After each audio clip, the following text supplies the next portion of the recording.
like when you run events, your number one priority should always be how can I keep everyone safe? Yes. Like it should never be how am I making money? It should never be how many tickets can I sell? Who's doing the biggest party? It should be how am I going to be able to maintain and keep hundreds of people safe, under my watch or under my business's name. So yeah, having the city is very important. Going through like tons of different things, being in the deepest down parts of my life, and then being like just having like that thought of like, but I know what I want to do, and I know what I have, and I know what I'm capable of. Welcome to the Iron Mind Podcast. I'm Josh Brumley, lawyer, author, professor, and now podcast host. Join me as I dive into conversations with entrepreneurs, artists, business owners, and other leaders shaping the world. This is the Iron Mind Podcast. Jaydyn, thanks for being on the show, man. Tell us a little bit about who you are and why you're here today. Absolutely. A little bit about myself. First, my name is Jaydyn Franklin. I'm a musician and a business owner. We do music, we do events, themed parties, fashion shows, things of all that nature, raves, literally everything you can think of. I also own a space in the ID in Seattle in the International District. So if you guys ever want to come by, it's called The Zone. You can look it up on Apple Maps. But yeah, we're just here to talk about myself today and give you guys some information on what we do behind the scenes and day to day. So is The Zone like a venue that other promoters can come and like rent out to do their events, or you guys just do events? Yeah. How does it work? Absolutely. Spot on, man. Spot on. So yeah, so we do our own events there recently. Since we've done it so much and it is our own space, we've been trying to take ourselves out of it and let just the city come in, and like people that have like dreams and visions and don't have the tools and accessibility to go to like the major venues, like, I'm not gonna say their names, but just the major venues in Seattle. So we kind of provide that space for like the younger generation, though, anyone, like broad variety of people, that have the same similar dreams. That's awesome, man. So you're letting people kind of do it yourself, start out on booking shows, booking events, booking raves, booking parties, booking fashion shows. Yeah, everything. So sick. Everything. Well, how did you get into starting this venue? So it's kind of a long story, but short story short, like I said, I make music, and for the longest time, like music for me, I wanted to be able to make it without it feeling like it was my job, if that makes sense, and just be able to like freely create. So a couple years doing it, I ended up doing my own first show, and it was like a smash. It was a success, but I realized like shortly it wasn't just about me. It was more of like the day and what it did for a lot of people, and like how it brought a bunch of people together and it sparked something. So the goal was like, okay, let's keep doing this, whether it's monthly, just as much as we can, and like with the little funding, straight out of pocket, all that. So we just kept the ball rolling, and it just like got bigger, different things, coming to Seattle, doing it in Olympia, just everything. And then we stumbled upon a building, and the owner was really cool, and it is a creative space. So it's like, there's like multiple rooms. We got some for media, we got some for fashion. We have a big open floor plan for like, with a stage and some speakers and subs for people to, if they want to do music and live music. So it's basically of all types of natures, and what brought me to do it was the understanding that that was another stepping stone. Like, you got the shows, and then now you can provide an actual platform physically for people to come and express themselves and make money and just all types of things. So It was that's definitely the short story on why I got the opening the venue. So it's more of like a community space. Yeah, absolutely. That's so important. Do you think the city of Seattle has been like supportive of you? Good question. Yeah, great question, actually. Honestly, I will say yeah. Right now, as of right now, yes, and I'm extremely like grateful for like the support that we have. I think it's because we are in the ID, being that like shout out like a lot of like the fellow different like people that are around. There's a bunch of different ethnicities and different like we're around where a lot of majority of Asian people are. International. Yeah, it's the international district. So it's literally like I believe they even have their own board, which the lady of the board is really cool. I've had to deal with like the little things that hoops you have to the hoops, and at first it was really stressful because it was like I didn't ask for all this. I asked just to be able to like have fun and provide a good time for people. And like anybody, no matter what you do, I mean, because like we said before, I stumbled upon this, and I planned it, but it wasn't just like my all. I make music, I do things on my own nature too. This is like a part-time separate thing. Yeah. Like the city needs this. I'll help be a part of it, but this is not my whole life. Yeah, but it's not my whole life, and so like dealing with like, you know, people. It's the little loops. Like the inspectors that came in, they were never had a problem. They actually were like, I was glad that they came. You know, that was a learning stone because they were like, oh yeah, you guys aren't doing. There's nothing wrong. We just wanted to let you know that people are mad at you guys, and we did a sound check. You guys are completely fine. They've never came back since because we're not disruptive to the neighborhood, and all the the neighboring like people and stuff. They come, they party, they express themselves. They make art. They bring me posters and art and food and stuff. They love that we're there because the building without that is just like the rest of Seattle. Just empty. You got dying. It's dying, and it's just like people have literally said, bro, thank you for even just taking over this space, and like cause restaurants and bars and all that. You bring attention to the neighborhood. You bring new people to the neighborhood. Absolutely, that helps with businesses that are struggling already. Exactly, man. And so like, then even just like when we first moved in, it was kind of like a big struggle. It was like we came in, and of course, people were like, who are these new kids on the block? What are they doing? And we're young. We're fairly young. I'm only 22 or 20, just turned 23 years old. And Happy birthday, man. Thank you, man. Wait, when's your birthday? May 5th. Oh, right. Cinco de Mayo. Aries. Whoa, that's sick. Yeah, that's dope birthday, huh? Dope birthday. Yeah, thank you, man. Everybody's celebrating you like all over the country. That's great. Yeah, I know, right? Yeah, Cinco de Mayo.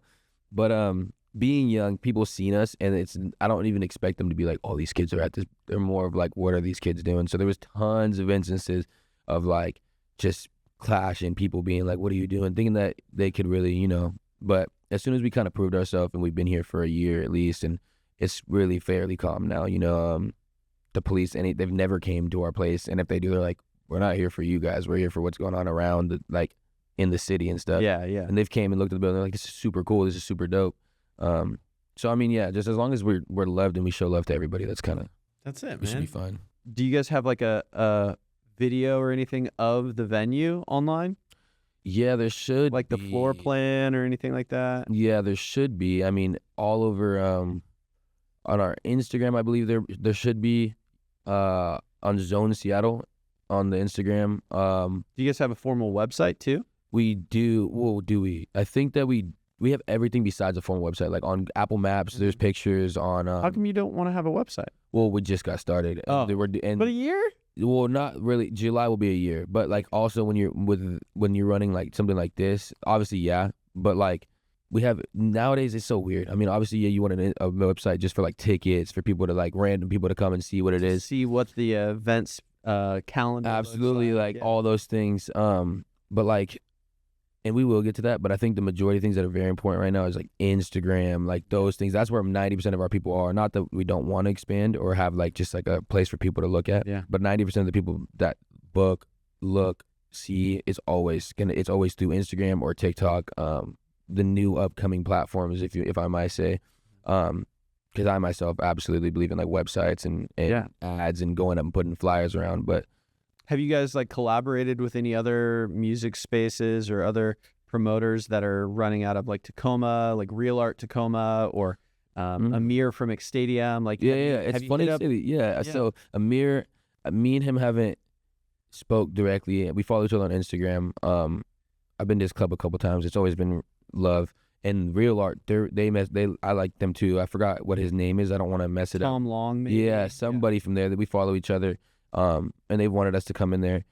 We've worked with a bunch of collaborators like throughout the entire city, and like even I heard he was talking about Colt Fest earlier. Those are and shout out Colt Fest. Those are the homies. But we power a lot of their events, like our lighting, security. Not really mainly them, but like Fair Flags. A lot of these upcoming people in Seattle, they've surrounded themselves with us. But as far as a website, yeah, we're working on that, getting that up and running. We just, July, for like the first 4 months, is mainly moving stuff in, getting stuff set up, making sure things are operating. For sure. We didn't even, speaking of a website, we didn't even create our like app. When you go online and you look up the Zone, there is a website, but it's like the Google website. So like the reviews, the building, what it is, pictures of it. The actual like the Zone.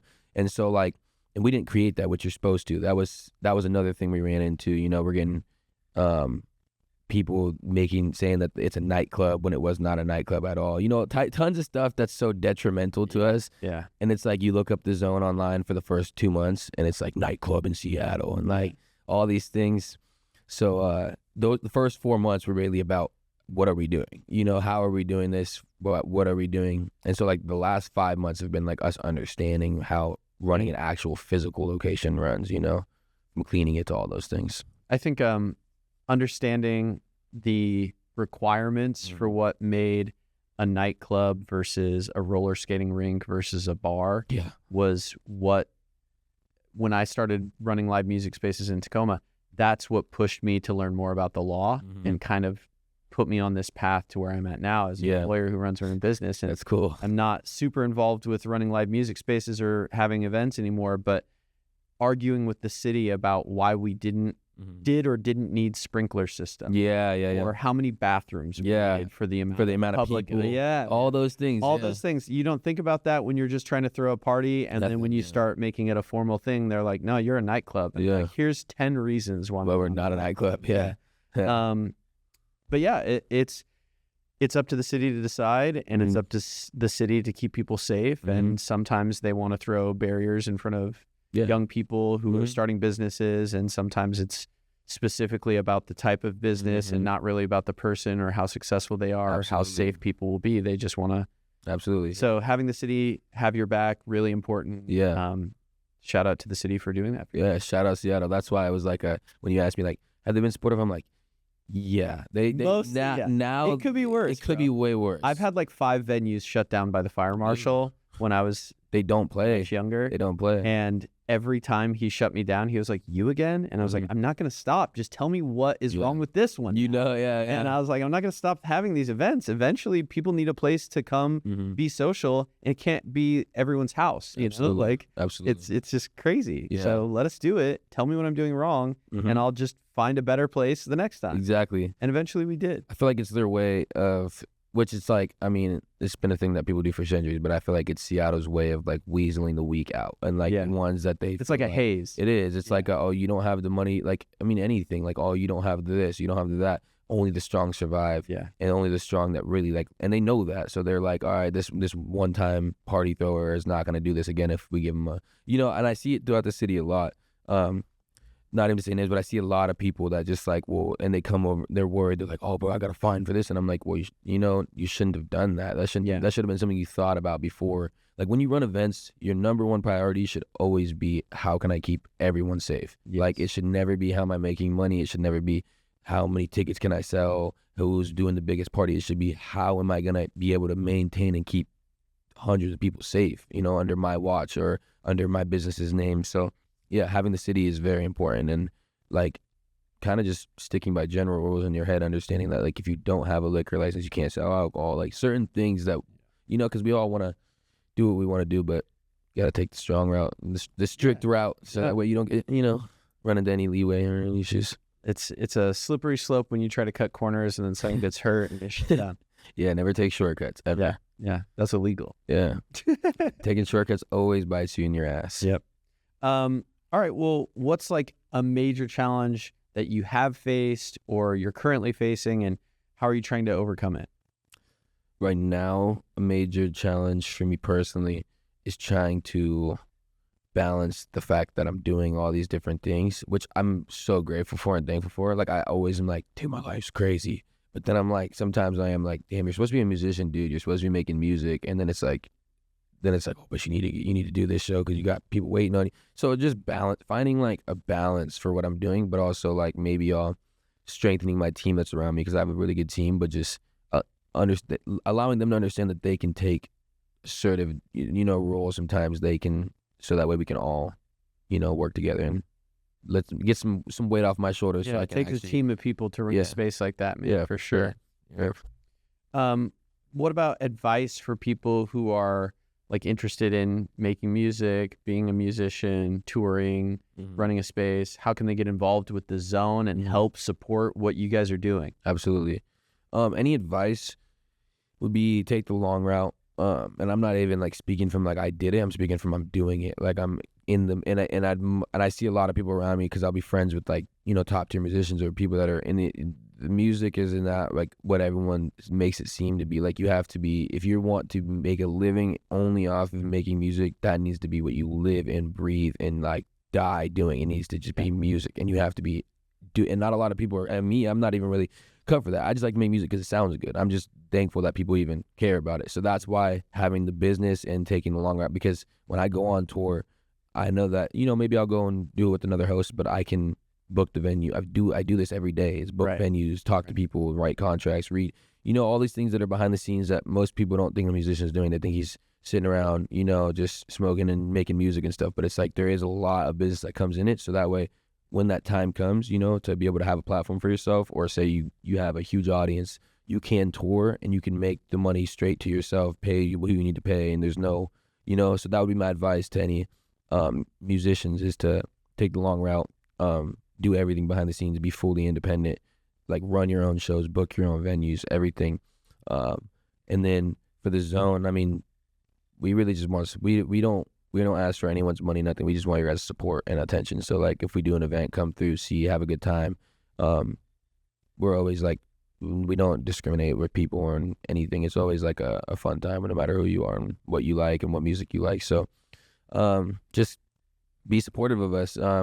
Try to push us the way we push ourselves, and that's all I ask for the zone. But yeah, for advice, dude, just do everything you can yourself. Just be obsessed with what you do. Yeah, and don't take shortcuts. We're just saying that will bite you in your ass. It will. Be in the gym. Yeah, exactly. Whatever it is, whatever your gym is, dude. In the gym. Reps, dude. Yeah. I mean, it's how how everybody gets to where they need to be. Absolutely, man.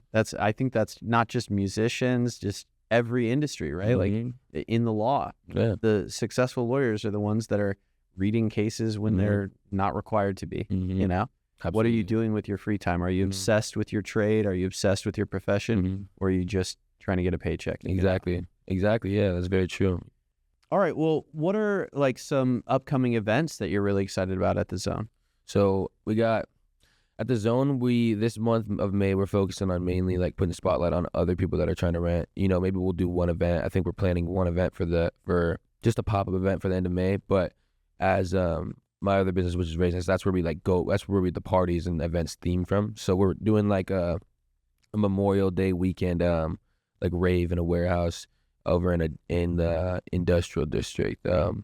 Just a pretty big one. We just did an Everything Pink one, and there was like over 500 people. So wow, yeah, this was the cover for that. That one was like $10 early bird.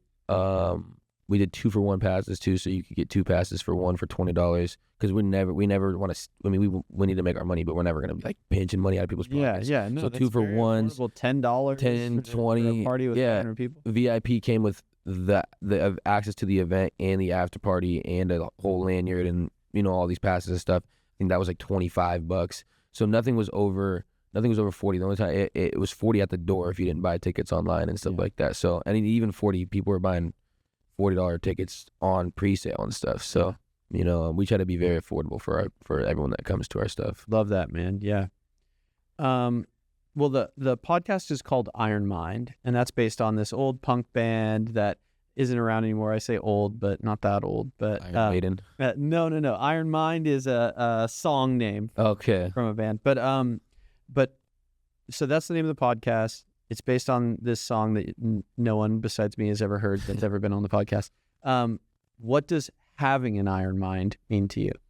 To me, that's a good question. Having an iron mind, honestly, I'm not gonna lie, that represents me in general my whole life. I feel like to me, what having an iron mind means is like, it is exactly what it sounds like. Being able to really, because life's tough, dude. Everything's tough. Everyone goes through things. I feel like everyone thinks that another person is like happier than, and they might be in that moment, you know what I mean? But happiness is temporary. So having an iron mind is like understanding that you're in full control over yourself and your emotions, being able to dominate through adversity and stuff, being able to like, even in self-doubt, because self-doubt's what ruins things for everybody, someone could say something about you and whatever, but when you start doubting yourself is when it's really like you lose. You already lost. You're like, so being able to at least pick yourself back up when you are noticing that you're, self-doubting, and realize that you really are capable of doing anything. Like it is insane.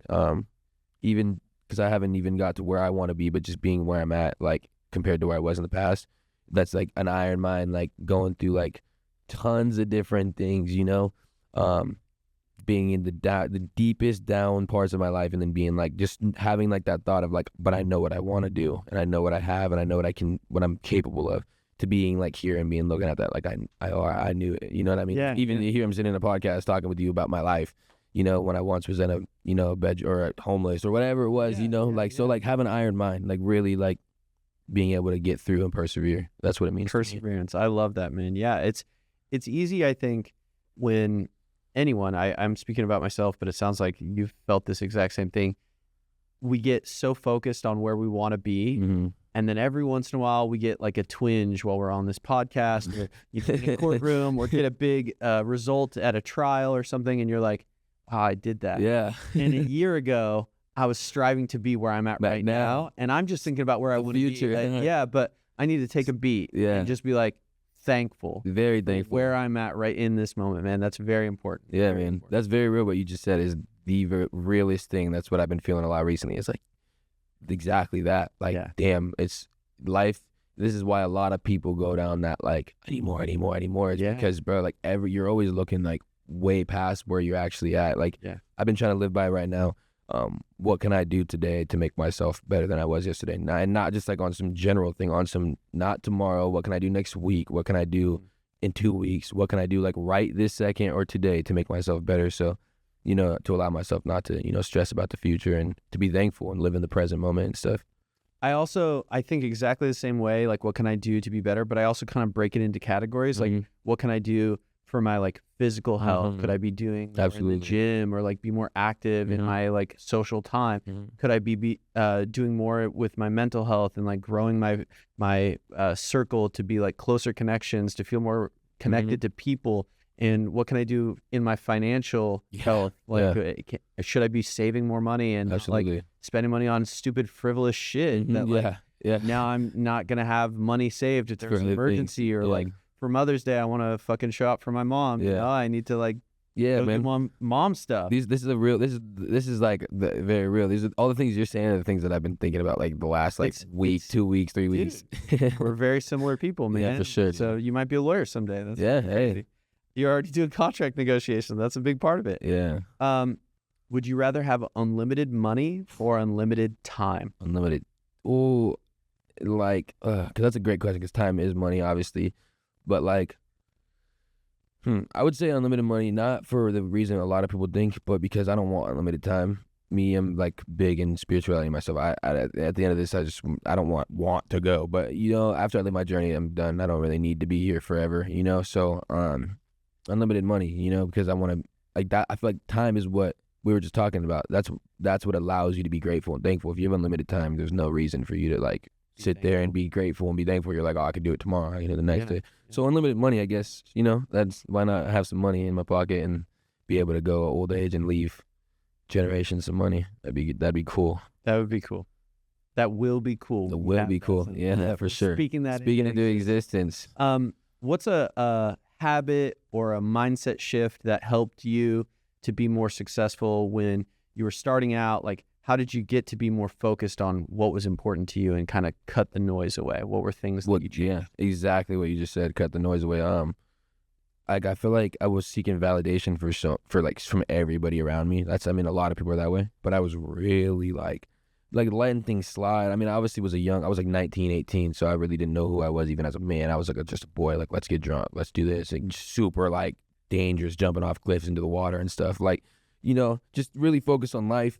But and I felt like it was super important to me because, like I said, during high school, you know, it's a long story, but I was like homeless and like all these things. So when I finally like got into where I wanted to be, I was like at 18, 19, where I wanted to be. I was like, let's party, everyone come over, everyone chill, like, you know, all these things.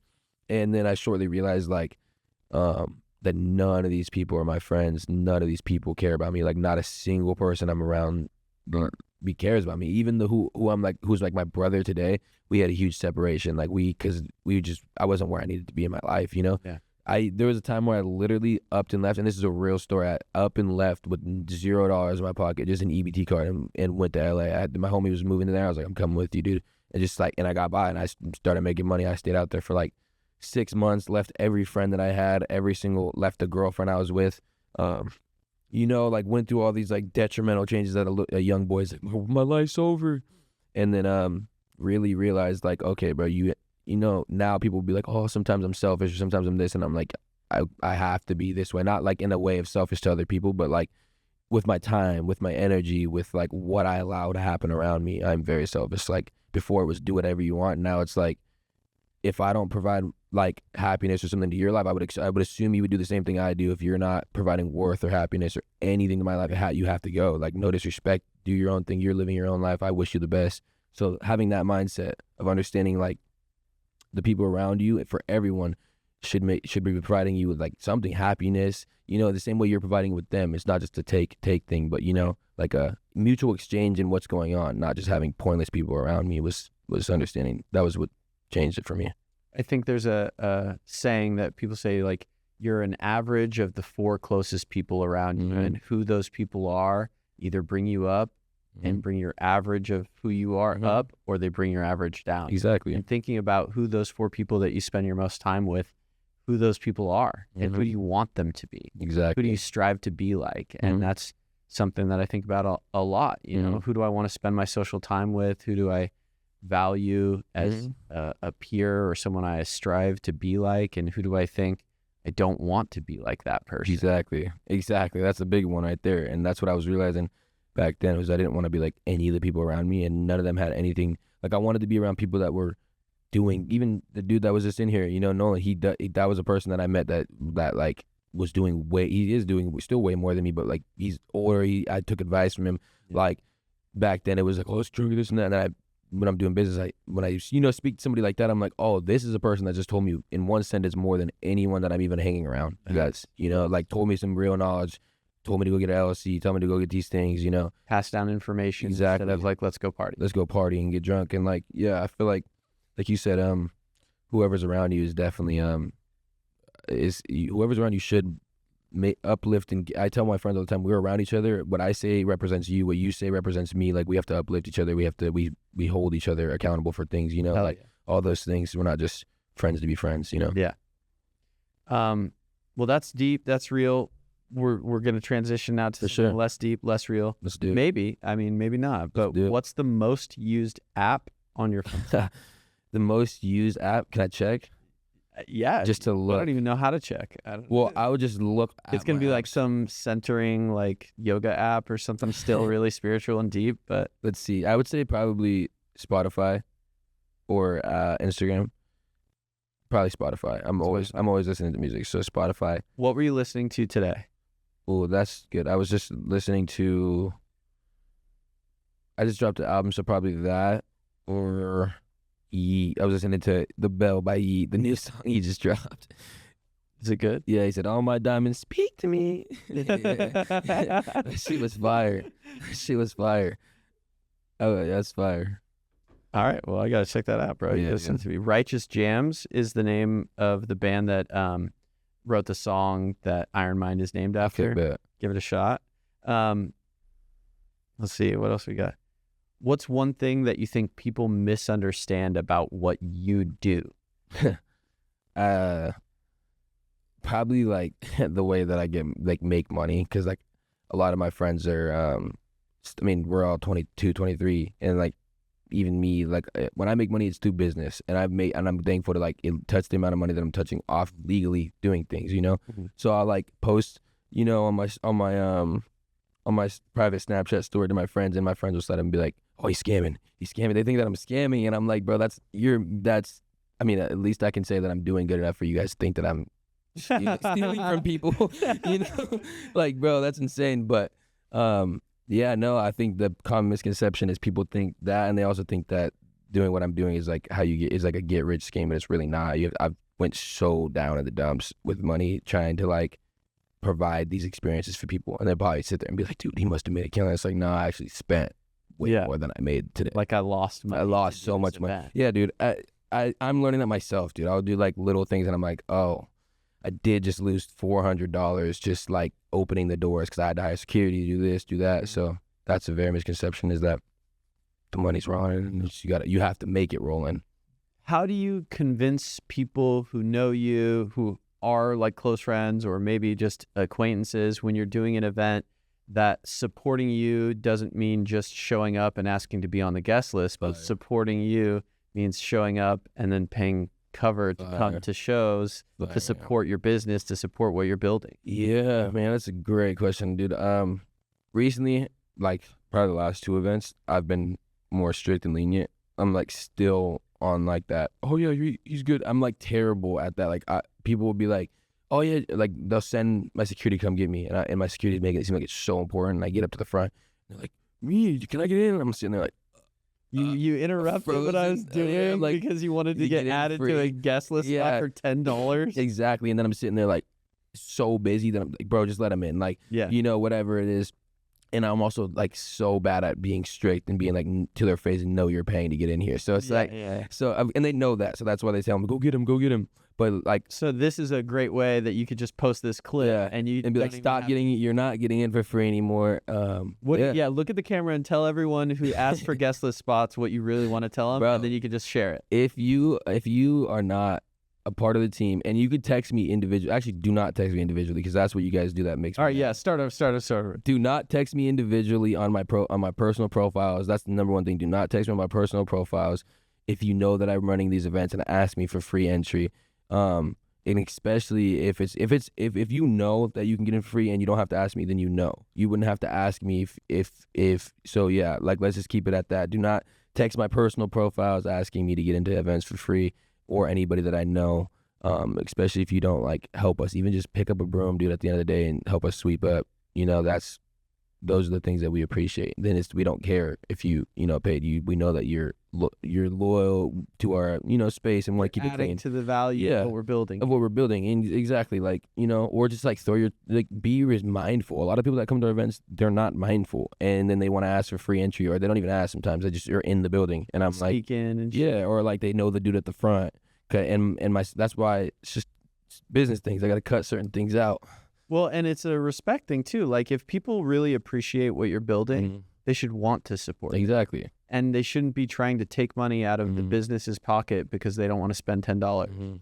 And they're going to spend that $10 somewhere else, McDonald's. Worst place. Yeah. Way worse place. Yeah. So at least come out, show out for your friends, help build something that's bigger than anyone else is doing right now, and make sure that it lasts so that it's there for months and years. Absolutely. And a long time. Lifetimes, yeah. People don't really see the full vision. Yeah. They think, I just want to come to this party and have fun for this day. Yeah, it's very real what you said, because like eventually like stuff like this is when anything is meant to be passed down to like anybody else, whoever's doing it before. But it's hard to pass them down if people can't even respect it while it's there, or even want to see it get to the point where it can be passed down, or so yeah, definitely that's very real what you've been saying. I've been trying to get everyone to understand, like, don't just come, you can't you can't smoke in the building, like all these things, like just because I know you. So definitely being more on that. Good man, that's important. Hopefully people are listening to this and pay attention to what you have to say so they don't not support the vision here. Do you think AI in the music industry is going to change things? Yeah, dude, these are I'm not gonna lie, these are the best questions I've been asked. I think so. Oh, thank you. I'm not gonna lie. Yeah, definitely. It's a very good podcast. It's a very good podcast. Dude, AI is definitely gonna change things, and I never thought I'd be here hearing myself say that. I was always like a hater on that. I'm like, oh no, never. Bro, yeah, because I use AI recently, not music wise, but like just like for concepts, bro. Like you literally can like ask AI, like, hey, I need a concept for a flyer, or I need a concept for an event theme, and AI will be like, sure, like and it's like, damn, not even to take from AI, just to get some inspiration, like you're still the creative. Exactly. You just are having a conversation with another person. And that's how real creators create. Yeah. Real creators create like that. They understand that no idea is truly yours. You have ever, like ever, a lot of great artists, they do plays and stuff. That's why there's sampling in music and everything, so inspired by other artists. Exactly. Always. So we're out of time. Okay. Before we go, do you have any final shout outs or words of wisdom that you want to make sure people see or hear? Shout out my team. Really only shout out my team. Shout out mom. Shout out God. Shout out Fruit. Yeah, my team. The Zone. Shout out Fruit? No, shout out God. Shout out my mom. Shout out my team. Shout out The Zone. Rage Nest. And the people that are closest to me that help me every day. Hell yeah, man. Could you look into the camera and say, car crash, call Josh? Car crash, call Josh. That's it. All right. There we're we done. go. Thank There we you. go. That was a good podcast, dude. Thanks, man.